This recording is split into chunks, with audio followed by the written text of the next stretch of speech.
एक काबिल एम्प्लॉय के लिए बहुत बड़ा खतरा है जॉब सिक्योरिटी, और ये खतरा और भी बढ़ जाता है जब आपका एम्प्लॉयर हो सोल्जर मूवी के बॉबी देओल जैसा, जो कहे काम खत्म आदमी खत्म। न्यू लेबर कोड ऐसे ही एम्प्लॉयर से बचाने के लिए एक नए प्रोविजन, एक नए कॉन्सेप्ट को लेकर आया जिसको कहा जाता है फिक्स टर्म एम्प्लॉयमेंट। आज की कॉन्सेप्ट सीरीज में हम इसी कॉन्सेप्ट पर बात करेंगे और बात करेंगे न्यू लेबर कोड के उन जनरल प्रोविजंस की जो इससे डील करते हैं। हमने ऑलरेडी लास्ट वीडियो में कई सारे एस्पेक्ट पे बात किया था जो कि जनरल प्रोविजंस हैं। जनरल प्रोविजंस मतलब जो चारों कोड्स में, जो न्यू लेबर कोड्स बहुत जल्दी इंप्लीमेंट होने वाले हैं, इन चारों कोड्स में कुछ कॉमन टर्म्स हैं, कुछ कॉमन की कॉन्सेप्ट्स हैं जिनको हम कवर अप कर रहे हैं। इससे पहले की वीडियो लेक्चर नंबर 8 में भी हमने इन एस्पेक्ट पे बात की थी, और आज लेक्चर नंबर 9 ऑफ की concept series in industrialization, labour law and social security में मैं दीपक ठाकुर आपको एक्सप्लेन करूंगा और डिटेल में डिस्कस भी करेंगे that is what is fix term employment and इसके क्या पॉजिटिव और नेगेटिव एस्पेक्ट रहते हैं।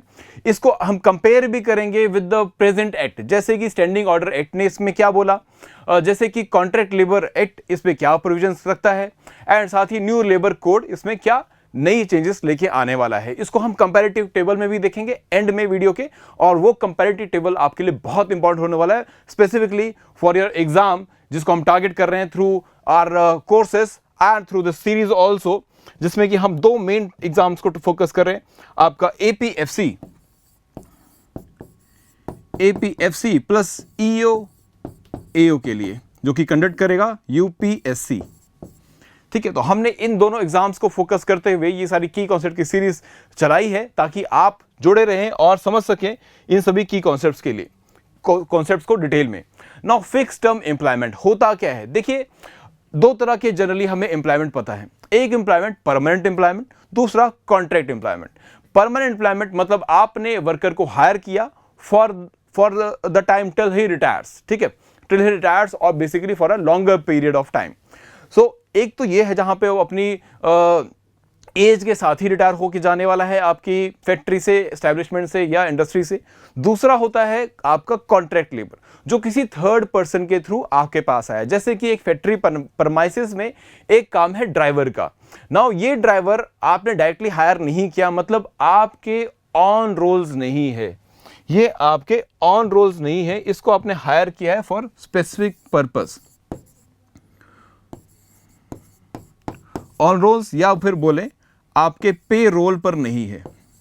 नाउ ऐसे एम्प्लॉयज को हम बोलते हैं कॉन्ट्रैक्ट वर्कर्स, जो कि किसी थर्ड पार्टी से आया है। थर्ड पार्टी मतलब कोई कॉन्ट्रैक्टर जो कि ड्राइवर्स को सप्लाई करता है, तो उसने इस फैक्ट्री में, मान लेते फैक्ट्री ए है, इसमें अपने ड्राइवर्स भेजे हैं और इनका पे रोल भी यही मेंटेन कर रहा है, ये इसी के ऑन रोल्स पर है।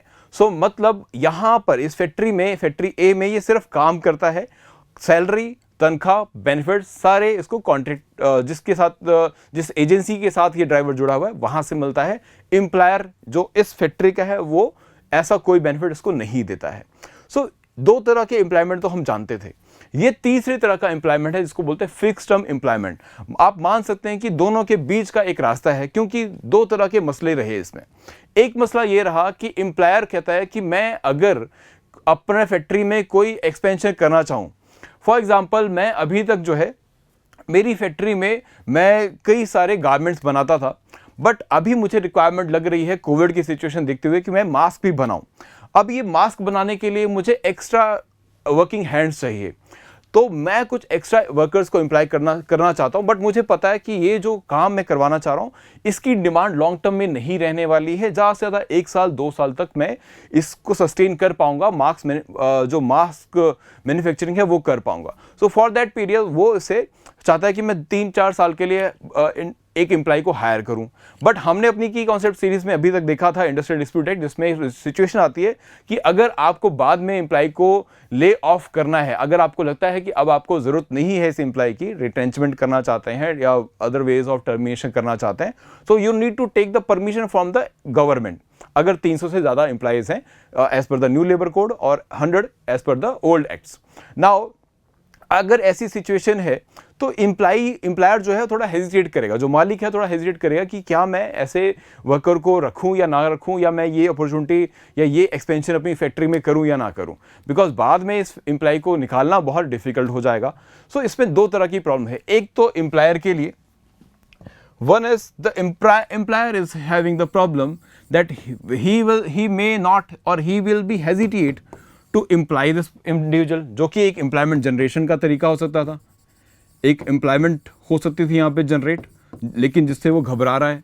और दूसरी बात, यहाँ पर अगर वो कॉन्ट्रैक्ट पे हायर कर ले,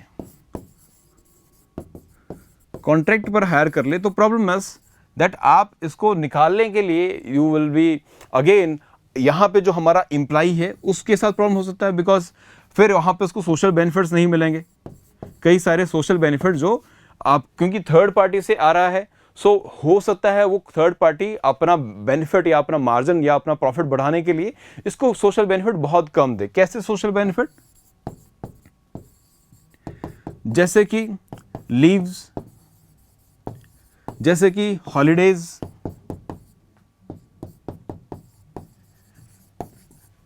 इसके साथ में ओवर टाइम का बेनिफिट, या फिर ऐसे ही मेडिकल इंश्योरेंस, हेल्थ इंश्योरेंस या हेल्थ फैसिलिटीज, ये सारे बेनिफिट हो सकता है उसको ना मिले। तो अगर आप जाते हैं परमानेंट में, अगर आप परमानेंट एम्प्लॉयमेंट में जाते हैं, तो the problem is the employer is hesitant. And अगर आप कॉन्ट्रैक्ट में जाते हैं, the problem is the employee may not be getting the social benefit. तो ये दोनों ही सिचुएशंस का एक मिडिल पाथ है जिसको बोला जाता है आपका फिक्स टर्म एम्प्लॉयमेंट, जिसमें हम इन दोनों प्रॉब्लम से सोल्यूशन निकालते हैं कि भाई अब ये फैक्ट्री ए क्या करेगा कि इसको आइडिया है कि मैं 4 साल तक या 5 साल तक के लिए मुझे ये काम करवाना है, ये मास्क जो मैन्युफैक्चरिंग का काम है वो मैं करवा सकता हूँ, या तब तक डिमांड रहेगी तो मैं तब तक के लिए एम्प्लॉय कर सकता हूँ। तो ये स्पेसिफिकली एक कॉन्ट्रैक्ट कर लेगा, he will sign a contract with the individuals कि भाई मैं आपको 4 साल के लिए, 4 ईयर्स के लिए मैं आपको हायर कर रहा हूँ, तो मतलब मैं आपके साथ कॉन्ट्रैक्ट कर रहा हूँ। It is a type of contract which specifies the period of term of employment also, जिसमें आपका term of employment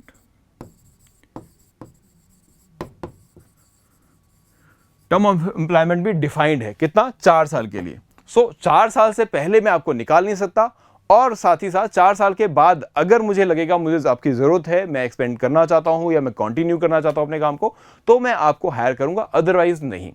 ठीक है, या मैं आपका कॉन्ट्रैक्ट जो है रिन्यू कर लूंगा with new terms and condition, जैसे भी आपस में एग्रीमेंट होता है दोनों पार्टी के बीच में, कहां पे दोनों के हाथ मिलते हैं, वो इंपॉर्टेंट बात हो गई इस पे।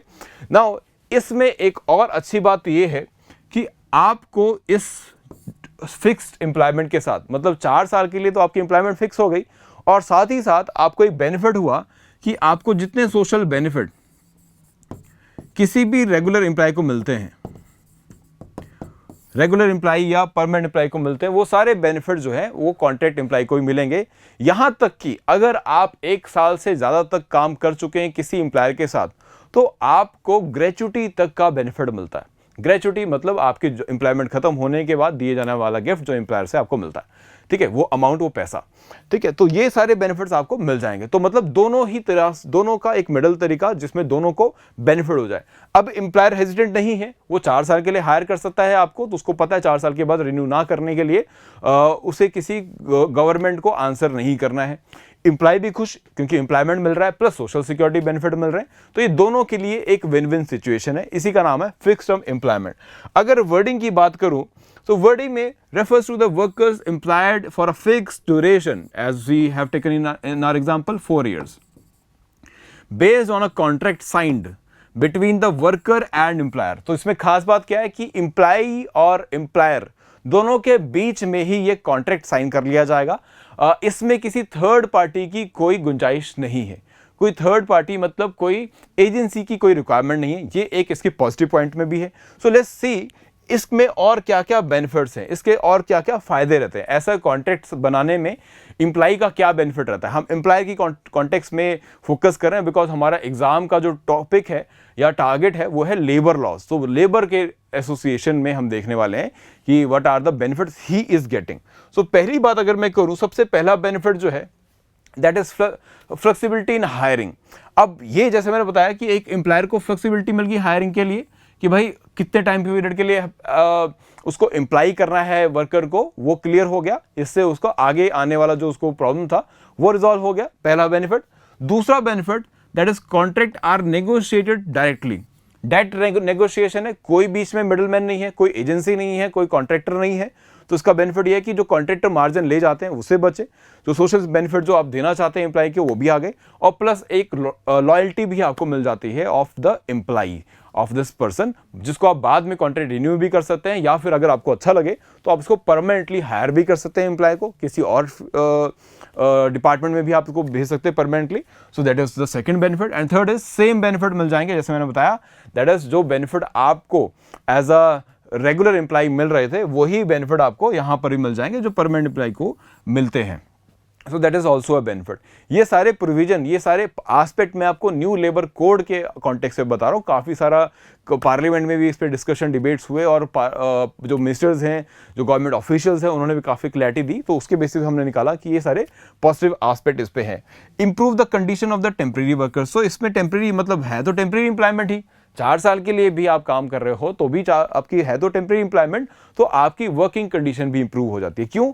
क्योंकि आपने कॉन्ट्रैक्ट में डायरेक्टली एम्प्लॉयर से बात करके वो सारे प्रोविजन ऐड कराए जो आपको अपने बेनिफिट के लिए लगते हैं या ज़रूरी है। जैसे कि आपने हेल्थ इंश्योरेंस की बात कर ली, आपने मेडिकल इंश्योरेंस की बात कर ली, आपने उसमें क्लॉजेज ऐड कराए कि ओवर टाइम के लिए कितना पेमेंट रहेगा, आपने उसमें वर्किंग आवर्स के रिगार्डिंग फिक्स करवा लिया कि इतने वर्किंग आवर्स आप करेंगे, इसके ऊपर अगर काम कराया जाता है तो ये आपका ओवर टाइम का बेनिफिट रहेगा। ठीक है, साथ ही आपने लीव्स के लिए, हॉलीडेज के लिए सारा आपने क्लॉज बाय क्लॉज उसमें एडिशन करवा लिए। So this is the benefit with respect to fixed term employment. अब देखते हैं इसमें नेगेटिव एस्पेक्ट क्या क्या आ सकते हैं। नेगेटिव में सबसे बड़ा ड्रॉबैक जो इस एक्ट का है वो है in context to bargaining power. Now collective bargaining का कॉन्सेप्ट इसमें आ जाता है। कलेक्टिव बार्गेनिंग एक कॉन्सेप्ट है जिसमें जो कि बात करता है कि भाई अगर आप अकेले हैं तो आपकी सुनी जाए ये जरूरी नहीं है। मैं अकेला एम्प्लॉयर के पास जाता हूं, अगर मैं अपने एज अ एम्प्लॉय मैं अपने एम्प्लॉयर के पास गया और मैंने बोला कि मेरी जो वर्किंग आवर्स है वो ज़्यादा है और मेरा कंपनसेशन जो है वो कम है, सो ही में से कि भाई आई डोंट केयर, आप हो को एम्प्लॉयमेंट दिया है, that is a good part. आप नहीं करेंगे तो मेरे पास पीछे और भी वर्कर्स हैं। ठीक है, आप अपना बॉडी बिस्तरा पैक करिए और आप निकल जाइए। और ये सिचुएशन, ऐसे ही सिमिलर सिचुएशन हमने कोविड के टाइम पीरियड में देखी भी, जहाँ पे एम्प्लॉई बहुत ज़्यादा एक्सप्लॉइट हुए, वर्कर्स बहुत ज़्यादा एक्सप्लॉइट हुए, लेबर बहुत एक्सप्लॉइट हुआ। और ऐसे ही एक इमेज हमारे पास, ऐसे कई सारे इमेजेस हमें देखने को मिले थे अपने कोविड पीरियड में, जहाँ पर वो अपना पूरा अब इसके बैग में अगर आप देखोगे तो उसकी पूरी ज़िंदगी या पूरा शहर के सपने लेके ये वापस जा रहा है, जिसको जो यहाँ पे रियलाइज नहीं हो पाए because of these kind of employers. So इसके नेगेटिव एस्पेक्ट क्या है कि अगर आप कॉन्ट्रैक्ट, क्योंकि आप के बीच में, आप और एम्प्लॉयर के बीच में है, तो आप इसके अलावा कोई और रास्ता आपका नहीं है जिसके लिए आप जाके भिड़ सके। अब ऐसे एम्प्लॉय को क्या गुंजाइश है कि वो कॉन्ट्रैक्ट लेके बैठेगा और बोलेगा कि ये वाला क्लॉज में डाल दो, मेरे को मेडिकल इंश्योरेंस दे दो, मेरे को हेल्थ इंश्योरेंस दे दो, मेरे को वीक लीव दे दो, मेरे को पूजा के लिए जाना है, मुझे घर जाना है, ऐसी सारी चीज़ें आप उसमें ये वर्कर ऐड कराने में सक्षम है ही नहीं। सो ये इसका नेगेटिव एस्पेक्ट है कि इंडिविजुअली आप की जो बार्गेनिंग पावर है वो वीक हो जाती है। लेकिन अगर ये सब साथ में होते, जैसे कि आपका परमानेंट एम्प्लॉयमेंट में होता है कि आपकी ट्रेड यूनियन के थ्रू अगर आप रिप्रेजेंटेशन देते हैं तो ये एम्प्लॉयर को झुकना पड़ जाता है। लेकिन यहां पे झुकाने की पॉसिबिलिटी नहीं है क्योंकि आपका इंडिविजुअल बेसिस पे कॉन्ट्रैक्ट हो रखा है। Now this is the negative aspect. So इसमें और नेगेटिव एस्पेक्ट अगर हम देखें तो first is unequal bargaining power, that is one, पहला एस्पेक्ट तो हमने डिस्कस कर लिया। Second is job insecurity, because employer के पास हमेशा ऑप्शन रहेगा टू रिप्लेस यू। नाउ ऐसी सिचुएशन में how you are going to ensure that you are getting the good contract in this fixed term employment contract. ठीक है, सो this is the negative aspect. अब इसको कवर अप करने के लिए, क्योंकि जो कॉन्ट्रैक्ट वर्कर्स हैं या परमानेंट जॉब ना देने का एम्प्लॉयर को हमेशा एक इंसेंटिव होता है, क्योंकि वो कई सारे सोशल बेनिफिट नहीं देने पड़ते, उससे बच जाता है। क्योंकि लेबर लॉज में, सोशल सिक्योरिटी के एक्ट में कई सारे प्रोविजन है, जैसे कि ESI एक्ट, जैसे कि EPF एक्ट, जिसमें एम्प्लॉयर को कुछ कंपनसेशन जो है वो अपनी जेब से एम्प्लॉई के लिए देना पड़ता है। तो उससे बचने के लिए वो कॉन्ट्रैक्ट वर्कर्स को हायर कर लेते हैं, एजेंसी के थ्रू वर्कर्स को हायर कर लेते हैं। तो इसको कवर अप करने के लिए, या इस तरीके से एम्प्लॉई का एक्सप्लॉयटेशन होने से बचाने के लिए गवर्नमेंट ने एक एक्ट बनाया जिसका नाम है contract labour regulation and abolition act 1970। इस एक्ट की खास बात यह कि इसने डिफाइन किया कि आप कौन से ऐसे सिचुएशंस है जहां पर आप परमानेंट जॉब ही दे सकते हो, आप कॉन्ट्रैक्ट पे वर्कर नहीं रख सकते, ताकि उसको सोशल सिक्योरिटी मिल सके। तो पहली बात इसमें बोली गई perennial work, perennial nature of work, जहां पे कोई ऐसा काम जो आपको करना ही है। जैसे हमने टेक्सटाइल इंडस्ट्री का काम लिया था, अब अगर ये फैक्ट्री ऑलरेडी शर्ट्स मैन्युफैक्चरिंग में थी, तो शर्ट बनाने के लिए आपको जो है वीवर चाहिए, मतलब जो सिलाई बुनाई करने वाले वर्कर चाहिए, फीमेल चाहिए, मेल चाहिए।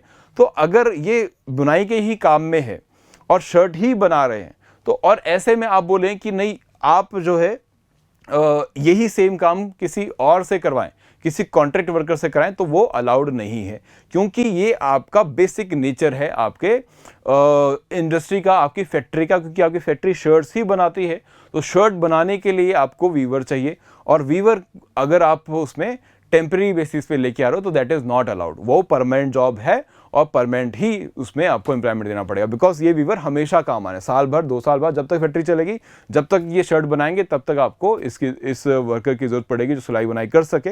तो ये होता है पेरिनियल नेचर। तो इसमें आप टेम्परेरी एम्प्लॉयमेंट नहीं दे सकते, इसमें आप टेम्परेरी एम्प्लॉयमेंट नहीं दे सकते, that is one. Second is the works which are essential for the establishment. जैसे कि अगर मेरी फैक्ट्री में, हमने एग्जांपल लिया ऑफ टेक्सटाइल इंडस्ट्री, तो इसी में एक तो वीवर का काम है, ठीक है, जो सिलाई बुनाई कर रहा है, और दूसरा जो इस गारमेंट को फाइनली जो है प्रेस भी करेगा। तो ये भी तो इंटीग्रल पार्ट है, क्योंकि ये कपड़ा जो सिला गया है इसको प्रेस भी किया जाएगा, इसको आयन किया जाएगा। सो इसकी आयनिंग के लिए भी और स्टीमिंग के लिए you will be requiring a person. तो ये भी आपका जो है, it is necessary business, it is again a necessary kind of a business for the industry, for the employment also. So work performed by the contract worker is necessary for the business carried out by the establishment, ठीक है। तो that is the second aspect. Now तो ऐसे भी situation में it is prohibited कि आप इसमें एम्प्लॉयमेंट नहीं देंगे। जो आपका ऑलरेडी नेसेसरी काम है, जो आपकी फैक्ट्री से जुड़ा हुआ ही काम है, उसके लिए आप कॉन्ट्रैक्ट वर्कर हायर नहीं कर सकते।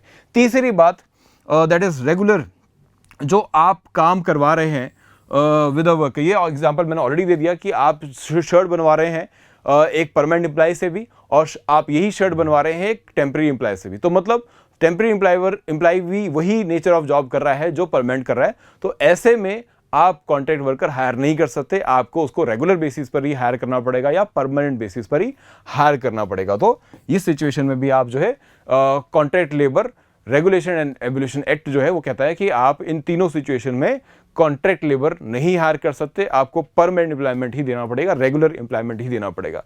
इसी बात पर और नजर डालते हुए जो नेशनल कमीशन ऑन लेबर है, सेकेंड नेशनल लेबर कमीशन जो है 2002 में, उसने भी अपनी रिपोर्ट में, उसकी रिकमेंडेशन में ये बात बोली कि भाई आप ऐसे कोई भी जॉब में जो कि आपका नेचर है, जो कि आपकी फैक्ट्री का नेचर है, उसमें आप कॉन्ट्रैक्ट वर्कर हायर नहीं करेंगे। और स्पेसिफिकली ऐसे किसी काम में आप 2 साल से ज़्यादा अगर कोई एम्प्लॉय हायर करते हैं, तो मतलब वो एक उसको रिकमेंड किया इस नेशनल कमीशन ने कि भाई दैट शुड बी इलीगल, ठीक है, उसको इलीगल बनाना चाहिए। क्योंकि अगर आप 2 साल तक वही नेचर ऑफ काम करवा रहे हैं, या कोई भी नेचर ऑफ काम करवा रहे हैं 2 साल तक, तो मतलब आपको ज़रूरत है उस एम्प्लॉय की। उस एम्प्लॉय को टेम्परेरी रखने का मतलब क्या है, फिर उसको परमानेंट एम्प्लॉयमेंट मिलना चाहिए। अगर आपको 2 साल तक काम रहेगा या उसके बाद भी आपको काम पड़ रहा है उससे, तो मतलब it should be a permanent type of a job, ठीक है। तो सेकंड नेशनल कमीशन ने इसके लिए रिकमेंड किया, एंड यही सारी रिकमेंडेशन है जो आपको न्यू लेबर कोड की फॉर्म में अब आई हैं, और जिसमें फिक्स्ड एम्प्लॉयमेंट का भी रेफरेंस आ गया है। अब थोड़ा सा कंपेयर कर लेते हैं, बिकॉज आपको मैंने 3 तरह के एम्प्लॉयमेंट अब बता दिए, फिक्स्ड एम्प्लॉयमेंट बता दिया, परमानेंट एम्प्लॉयमेंट बता दिया और कॉन्ट्रैक्ट लेबर। ठीक है, अब इन तीनों कंपेयर कर लेते हैं फॉर आर इजी अंडरस्टैंडिंग। यही हमारे एडवांस कोर्सेज में भी हम करते हैं, बिकॉज एक्ट है और आप लोगों को कोई आइडिया नहीं है इन जनरल। ठीक है, बिकॉज आपका बैकग्राउंड जो है वो ह्यूमैनिटीज का हो सकता है, साइंस का हो सकता है, लॉ का बहुत कम होगा, और अगर होगा भी तो लेबर लॉ पढ़े हो, ऐसा जरूरी नहीं है। और आपकी एग्जाम की जो रिक्वायरमेंट है एपीएफसी की, वो या एपीएफसी या ईओ एओ की, इन दोनों ही एग्जाम्स में पेपर आना है आपका ऑब्जेक्टिव। तो ऑब्जेक्टिव के लिए हमें बड़ा क्लियर कट आइडिया चाहिए of everything. That's why I am working on this, कि आपको जितना इजी इंफॉर्मेशन या जितना इजी और क्रिस्टल क्लियर इंफॉर्मेशन मिल जाए उतना अच्छा। तो इसी के लिए इस तरह के टेबल जो है हमारी एडवांस क्लासेस में हम यूज़ करते हैं नाउ। और इसी से जुड़ी अगर कोई भी आपको कंसर्न रहे तो आप मुझे मेल भी कर सकते हो, मतलब एकेडमिक क्वेरीज के लिए जो भी आपकी क्वेरीज हो with respect to any topic which I am discussing in this series, और अदरवाइज अगर आपको कोई भी कंसर्न आता है with respect to your preparation of EPFO, EO, AO या APFC के लिए, तो आप मुझे इस मेल आईडी पे wisdom.deepak@gmail.com पे कनेक्ट कर सकते हैं, कॉन्टेक्ट कर सकते हैं। I will reply your queries personally. But ये एडमिन क्वेरी, एडमिनिस्ट्रेटिव क्वेरीज के लिए नहीं है। कोर्स अगर आप परचेज करना चाहते हो तो वीडियो की डिस्क्रिप्शन में लिंक्स भी दिए हुए हैं, और इस वीडियो में भी आपको कॉन्टैक्ट नंबर मिल जाएगा, तो वहाँ कॉल कर सकते हैं, लिंक्स में जाके आप कोर्स की इसको परचेज कर सकते हैं, इन्फॉर्मेशन सारी वहाँ मिल भी जाएगी आपको। चलिए वापस आते हैं एंड अपने टेबल पे बात करते हैं। नाउ फटाफट से इसको रैप अप करेंगे अब। तो पहली बार टाइप ऑफ एम्प्लॉयमेंट। सो यहाँ पे you have a written contract, हमने पहले देख लिया था कि आपका रिटन कॉन्ट्रैक्ट होगा, एंड इसमें कोई कॉन्ट्रैक्टर या कोई एजेंसी की इन्वॉल्वमेंट नहीं है, ये डायरेक्टली एम्प्लॉय और एम्प्लॉयर इन दोनों का रिलेशनशिप है, दोनों आपस में ये कॉन्ट्रैक्ट कर रहे हैं। दूसरी बात, अगर हम परमानेंट एम्प्लॉयमेंट की बात करें तो ये तो परमानेंटली और डायरेक्टली रिटर्न कॉन्ट्रैक्ट के थ्रू होता है, परमानेंट नेचर ऑफ जॉब जो है यहाँ पे परमानेंट रहेगी। तीसरी बात, contract labour, this is through a contractor और एजेंसी। ठीक है, सो यहाँ पे आपका पे रोल जो है वो एस्टैब्लिशमेंट के साथ ना होके आप एम्प्लॉय हैं एक एजेंसी के या कॉन्ट्रैक्टर के। दूसरी बात पर आते हैं, दैट इज टर्म। टर्म जितनी फिक्स की जाएगी वो रहेगी, जैसे हमारे एग्जाम्पल मैंने 4 ईयर्स लिया तो 4 ईयर्स रहेगी, 5 ईयर्स एंड अकॉर्डिंगली। नाउ इसके बाद यहाँ परमानेंट में it is permanent, so it will be till you get to reach or you reach the retirement age. Then third is based on the terms negotiated with the contractor. जो भी contractor के साथ आपने terms discuss की हैं, या 1 साल का कॉन्ट्रैक्ट जनरली किया जाता है, 1 साल का किया या 2 साल का किया, depending upon that your contract period will be या term of service will be there. Now third is nature of work. Nature of job, work जो है इसमें स्पेसिफाई नहीं किया गया है, बिकॉज जैसा कॉन्ट्रैक्ट होगा वैसा नेचर ऑफ जॉब जो है वो आप उसमें असाइन कर सकते हैं। जैसे कि मैंने कोई नया प्रोजेक्ट शुरू किया, उसके लिए मुझे मार्केटिंग के लिए लोग चाहिए, उसके लिए मुझे ट्रांसपोर्टेशन के लिए लोग चाहिए, तो मैंने टेम्परेरी बेसिस पे उतने टाइम पीरियड के लिए उनको हायर किया। एक प्रोजेक्ट बेसिस पर भी हायर मैं कर सकता हूँ। तो मैंने एक प्रोजेक्ट दिया जिसमें टाइम ड्यूरेशन ना देकर मैंने सिंपल ये बोला कि भाई ये प्रोजेक्ट जब तक चलेगा तब तक आपकी एम्प्लॉयमेंट मेरे साथ है, और कॉन्ट्रैक्ट में ये चीज़ें बाकायदा मेंशन कर दी गई। तो this is your fix term employment जिसमें स्पेसिफिक नहीं होता है।